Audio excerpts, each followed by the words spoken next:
Hello everyone, welcome to our CDI series once again.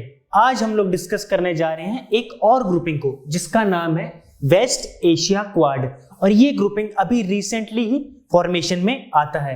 इससे ही मिलता जुलता एक ग्रुपिंग और काम कर रहा है जो काम कर रहा है इंडो पैसिफिक रीजन में, लेकिन जो ये नया ग्रुपिंग है ये काम कर रहा है मिडिल ईस्टर्न रीजन में। और इस ग्रुपिंग में आती है 4 कंट्री है, इंडिया, यूएई, इजराइल और यूएसए। और रिसेंटली अब इस ग्रुप में जो 4 मेंबर आते हैं इन्होंने वर्चुअली एक समिट भी की है, मुलाकात भी की है, और उसके अंदर ये बातचीत करते हैं कि डिफरेंट कंट्रीज में क्या डेवलपमेंट करनी है। जो इंडिया के पर्सपेक्टिव से हम डेवलपमेंट को देखते हैं वो कैसे देखते हैं कि यूएई क्या बोलता है कि हम $2 बिलियन की क्या करते हैं, इन्वेस्टमेंट करते हैं इंडिया के अंदर। और किस किस सेक्टर में करते हैं, इंटीग्रेटेड फूड पार्क की वो बात करते हैं। एक इन्वेस्टमेंट की और बात करते हैं, वो क्या करते हैं, रिन्यूएबल एनर्जी की। उसके अंदर क्या बातचीत करते हैं कि हाइब्रिड रिन्यूएबल एनर्जी कैपेसिटी की एक डेवलपमेंट करते हैं जिसमें 300 मेगावाट के पावर प्लांट्स लगाए जाएंगे, जिससे रिलेशन किसका होगा, सोलर का और विंड का। इससे क्या होगा, जो हम पेरिस एग्रीमेंट में अपनी क्या आप कह सकते हो कमिटमेंट करके आए हैं कि 2030 तक हम 500 गीगावाट की हम क्या करेंगे, एनर्जी जनरेशन करेंगे। और ये किससे होगी, नॉन फोसाइल फ्यूल कैपेसिटी से, राइट। उसके बाद एक चीज की हम और बात करते हैं, क्या बात करते हैं कि एग्रीकल्चर इनोवेशन मिशन। इसमें इंडिया ने अपनी दिलचस्पी जताई है। कैसे जताई है कि हम इसका पार्ट आने वाले कुछ वक्त में बन जाएंगे। और इसके पहले ही कौन कौन से कंट्रीज मेंबर हैं, इसके मेंबर हैं यूएसए, यूएई और इजराइल। आप ये कह सकते हो कि जो वेस्ट एशियन क्वाड है उसके जो 3 मेंबर हैं इंडिया को छोड़ के, वो ऑलरेडी इस मिशन के मेंबर हैं और इस चीज पे वो काम कर रहे हैं। और उस पे क्या बात काम कर रहे हैं, ये क्या ऑब्जेक्टिव है उनका, उसका ऑब्जेक्टिव है क्लाइमेट स्मार्ट एग्रीकल्चर की। जो एग्रीकल्चर है, जो कृषि क्षेत्र है, वो कैसे होगा, क्लाइमेट स्मार्ट होगा। तो थोड़ा हम इस ग्रुप को देख लेते हैं। This group stand for I2U2, मतलब कि इंडिया, इजराइल, यूएई और यूएसए, ये 4 कंट्रीज इसका मेंबर है। सेकंड बात करते हैं ये मिलिट्री, स्ट्रेटेजिक, डिप्लोमेटिक, इस पर्सपेक्टिव पे बात ये ग्रुप नहीं करता है। तो किस पे बात करता है ये ग्रुप, बात करता है इकोनॉमिक पर्सपेक्टिव पे। और जो इसके एरिया ऑफ कॉपरेशन होंगे वो इकोनॉमिक सेक्टर से ही निकल के आते हैं। वो इन्होंने अभी कितने आइडेंटिफाई करे हैं, 6 सेक्टर आइडेंटिफाई कर रहे हैं, जैसे कि health, water, space, energy, transportation, food security. और जो सबसे दिलचस्प बात इस ग्रुप के अंदर रहेगी वो क्या रहेगी कि इसमें ये मांग रहे हैं, क्या मांग रहे हैं, प्राइवेट सेक्टर का पार्टिसिपेशन। उनका माइंड, उनका मनी, मतलब माइंड मतलब उनकी एक्सपर्टीज, फाइनेंस मतलब मनी। तो प्राइवेट सेक्टर पार्टिसिपेशन की भी ये लोग बात कर रहे हैं। तो this is brief introduction of this quad, और हम कह सकते हैं वेस्ट एशिया क्वाड। अब इंपॉर्टेंस इस ग्रुपिंग की क्या है इंडिया के लिए, इंपॉर्टेंस अपने आप में ही एक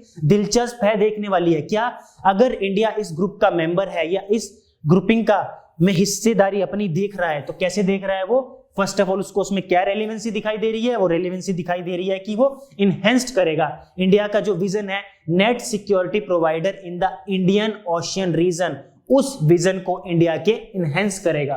फर्स्ट ऑफ ऑल तो ये चीज। सेकंड, ग्रेटर मार्केट एक्सेस, जो मार्केट एक्सेस है वो इंडिया को मिलेगा इस रीजन में, मिडिल ईस्टर्न रीजन में, और वो भी 2 कंट्रीज में, किसमें, यूएई में और इजराइल में। और हाल ही में हमने यूएई के साथ सेपा भी साइन करा है। CEPA stand for comprehensive economic partnership agreement. और 30 इयर्स के डिप्लोमेटिक रिलेशंस को भी हमने अपने कंप्लीट किया है इजराइल के साथ। इन दोनों को भी सप्लीमेंट किया जाएगा जब हम इस ग्रुप में पार्ट हो चुके हैं। उसके बाद बैलेंस करेगा इंडिया के दोनों एस्पेक्ट को, मिलिट्री एस्पेक्ट को भी, इकोनॉमिक एस्पेक्ट को भी। क्योंकि चाइना क्वाड को कैसे देख रहा है, जो बना हुआ है इंडो पैसिफिक रीजन में, जिसमें ऑस्ट्रेलिया, जापान, यूएसए और इंडिया आता है, उसको देख रहा है as a anti China. China इसको देख रहा है कि हमारे खिलाफ काम करेगा, और इसका जो पर्सपेक्टिव है वो है डिप्लोमेटिक, स्ट्रेटेजिक, मिलिट्री। बट अब उसको ही टैकल करने के लिए अब यूएसए ने क्या एक वे आउट निकाला, उन्होंने एक इकोनॉमिक पैक्ट आगे रख दिया ले जाके, जिसको मिडिल ईस्टर्न रीजन में उन्होंने डेवलप किया, प्लांट किया, और उसको क्या नाम दे दिया, उसको नाम दिया गया इकोनॉमिक पर्सपेक्टिव के फॉर्म में, जिसको बोला गया वेस्ट एशिया क्वाड। तो इसीलिए इंडिया के दोनों पर्सपेक्टिव्स को भी बैलेंस करेगा और फोकस करेगा। और दूसरे एस्पेक्ट जो इमर्ज हो रहे हैं, उभर के आ रहे हैं रीजन में, जैसे कि maritime piracy, military, terrorism, illegal smuggling, चाहे वो वेपन्स का है, चाहे वो ड्रग्स का है, चाहे ह्यूमन ट्रैफिकिंग है, वो सारे सेक्टर्स भी इमर्ज हो रहे हैं। इसमें भी इंडिया मिलके इन 3 कंट्रीज के साथ अपना जो आप कह सकते हैं कि साथ है, या कह सकते हैं कि जो भी आप बोल सकते हो कि कॉपरेशन है, उसको बढ़ावा दे रहा है। बट इसमें कुछ चैलेंजेस भी हैं। चैलेंजेस हैं या कंसर्न है इंडिया के लिए क्या है, मेनली क्या है, अगर आप इंडिया के पर्सपेक्टिव पे देखें तो इस ग्रुप को देखा जा रहा है एंटी ईरान, कि ईरान के खिलाफ ये ग्रुप लाया गया है कहीं ना कहीं मिडल ईस्टर्न रीजन में। और इंडिया के भी कुछ अपने पर्सनल इंटरेस्ट या नेशनल इंटरेस्ट वो भी हैम्पर होते दिखाई दे रहे हैं, क्योंकि इंडिया का जो एनर्जी सिक्योरिटी, आप ये कह सकते हो कि जो एनर्जी सेक्टर है वो कहीं ना कहीं हैम्पर होने वाला है। क्यों होने वाला है इन फ्यूचर, क्योंकि ऐसा क्यों कहा जा रहा है, इसलिए कहा जा रहा है क्योंकि इंपोर्ट करता है इंडिया 80 to 85% अपना जो आप ये कह सकते हो कि एनर्जी नीड्स है, जो एनर्जी को जनरेशन करने के लिए जो भी रिसोर्सेज चाहिए, आप ये कह सकते हो क्रूड ऑयल चाहिए, जो भी चाहिए, वो हमारा कहाँ से रहता है, वो हमारा रहता है मिडिल ईस्टर्न रीजन से। और ईरान उसमें बहुत बड़ा इंपोर्टर है, बहुत बड़ा मेजर सप्लायर है। बट कहीं ना कहीं वो हमारी इस कंटेस्ट में, ईरान के कंटेस्ट में वो हैम्पर होगा, क्योंकि इस ग्रुप को देखा ही ऐसे जा रहा है। उसके बाद देखा जा रहा है कि 2 ग्रुप कहीं ना कहीं बनते आ रहे हैं, 2 मेजर ब्लॉक बनते आ रहे हैं मिडिल ईस्टर्न रीजन में। किस ब्लॉक को, एक ब्लॉक तो ये ब्लॉक बन रहा है वेस्ट एशिया क्वाड, और दूसरी जगह चाइना, पाकिस्तान, रशिया, टर्की, ये ग्रुप सेकंड जगह अपना फॉर्मेशन लेता आ रहा है। तो कहीं ना कहीं इन 2 ब्लॉक्स की, इन 2 ग्रुपिंग्स की हम देख रहे हैं कि फॉर्मेशन हो रही है कहां पे, मिडिल ईस्टर्न रीजन में। उसके बाद नेक्स्ट हम बात करते हैं इंडिया के लिए स्ट्रेटेजिक डिलेमा, मतलब एक कशमकश बन चुकी है इंडिया के लिए। 3 कंट्रीज को देखते हैं अगर हम इस ग्रुपिंग में देखें, फर्स्ट ऑफ ऑल ईरान के साथ देखिए तो क्यों, यूएसए क्या देख रहा है, यूएसए इकोनॉमिक सैंक्शन लगा रहा है ईरान पे। थोड़ा ब्रीफली देखें उस बात को, क्यों लगा रहा है, क्योंकि 2015 में P5+1 एग्रीमेंट साइन हुआ था ईरान के साथ, जिस एग्रीमेंट का नाम था joint comprehensive plan of action. उसके अंदर जो भी न्यूक्लियर या आप कह सकते हो यूरेनियम इनरिचमेंट प्रोग्राम था जो ईरान का, उसमें उसको ये कहा गया था कि आप इसको स्टॉप करो, तभी आप इकोनॉमिक सैंक्शंस हटाए जाएंगे। उस पर काम हो रहा था, लेकिन ट्रम्प के टेन्योर तक आते आते ये चीजें आप ये कह सकते हो कि बिल्कुल, आप ये कह सकते हो कि डे नाइट शिफ्ट उसमें आ गया, उस एग्रीमेंट को बिल्कुल ही खारिज कर दिया गया। अब उसके बाद ईरान ने अपनी चीजों पे फिर काम करना शुरू किया, उसने यूरेनियम एनरिचमेंट प्लांट्स पे फिर काम करना शुरू किया।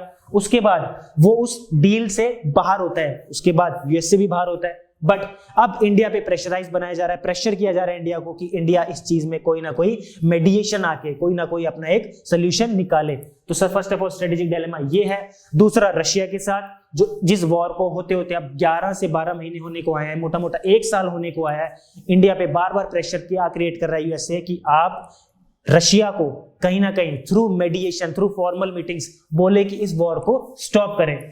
थर्ड, इजराइल में जो इंडिया अपना डीहाइफनेशन पॉलिसी अपना रहा है कि पीसफुल को एग्जिस्टेंस की बात कर रहा है कि इजराइल भी अपना अस्तित्व बना के रखे, पैलेस्तीन भी बना के रखे। बट यूएस किसको बैक करता है, इजराइल को बैक करता है। पैलेस्टीनियन के सपोर्ट में वो कोई भी बात अभी नहीं कह रहा है। तो इंडिया के लिए ये स्ट्रेटेजिक डिलेमा है कि तीनों के इंटरेस्ट, तीनों कंट्रीज में इंडिया अपने इंटरेस्ट शो कर रहा है, बट कहीं ना कहीं वो इंटरेस्ट इस ग्रुप की और कंट्रीज जो आती हैं उनसे कहीं ना कहीं मिसमैच पे है, क्रॉस रोड पे है। तो चैलेंजिंग एंड कंसर्न ये है। क्या कोई ऑप्टिमिस्टिक व्यू, कोई आशावादी किरण इस ग्रुप में से हमको नजर आती है कि जो आ रही है? बिल्कुल होती है। तो उस पर हम कैसे काम कर सकते हैं? तो नीड ऑफ द आर क्या है कि इस टाइम की, इस वक्त की जरूरत क्या है, वो क्या है? Mutual cooperation and understanding. आपसी समझ, आपसी तालमेल से ही सोल्यूशन निकालें। आप इसको रिजिड होके कोई भी सोल्यूशन हम नहीं दे सकते, क्योंकि हर कंट्री के नेशनल इंटरेस्ट कहीं ना कहीं दूसरी कंट्री से डिफर करते हैं। फर्स्ट ऑफ ऑल हम इस चीज पे काम करना चाहिए हमको।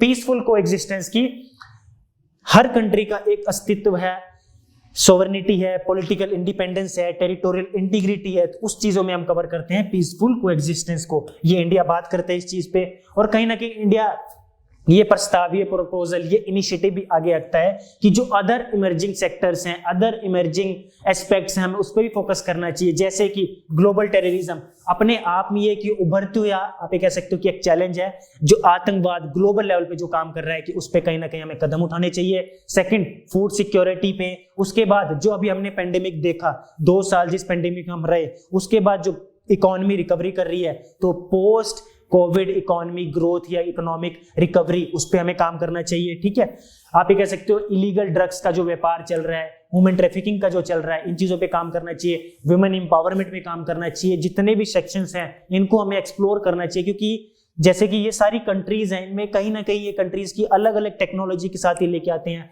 हर एक कंट्री अपनी टेक्नोलॉजी में एडवांस है। अगर हम उनसे हेल्प लें, म्यूचुअली कोऑपरेट करें, तो शायद हम इस ग्रुप को और वेस्टर्न क्वाड को और क्वाड को, शार्क को, ब्रिक्स को, ये जितने भी ग्रुपिंग्स बनी हुई हैं, इनके साथ मिलके एक ऐसे लेवल पे काम कर सकते हैं जिससे हम किस ऑब्जेक्टिव को अपना फुलफिल कर सकते हैं। वो ऑब्जेक्टिव है पीसफुल को existence. So this is about western quad. Quad के बारे में हम डिस्कस कर चुके हैं, वेस्टर्न क्वाड के बारे में हम डिस्कस कर चुके हैं। जो नेक्स्ट हमारी फर्दर क्लासेस रहेगी उसके अंदर हम शार्क को डिस्कस करेंगे। शार्क को डिस्कस करने के बाद हम आगे अपने रिश्ते हैं जो और कंट्रीज के साथ ओपन अप करेंगे, जैसे पाकिस्तान, अफगानिस्तान, श्रीलंका, नेपाल। इन कंट्रीज के साथ अभी हमारा रिलेशन करना बाकी है, उनके साथ भी हम फर्दर क्लासेस में अपने रिलेशन को कवर करते चलेंगे। और जो हैंड रिटन नोट्स हैं, आप लोग अपने टेलीग्राम चैनल्स पे जाइए या एकेडमी के टेलीग्राम चैनल पे जाके वहां से इसको डाउनलोड कर सकते हैं। So this is all about western code. और जो नेक्स्ट हमारी क्लासेस रहेंगी हम उसमें फिर आपसे मिलेंगे। तब तक के लिए थैंक यू।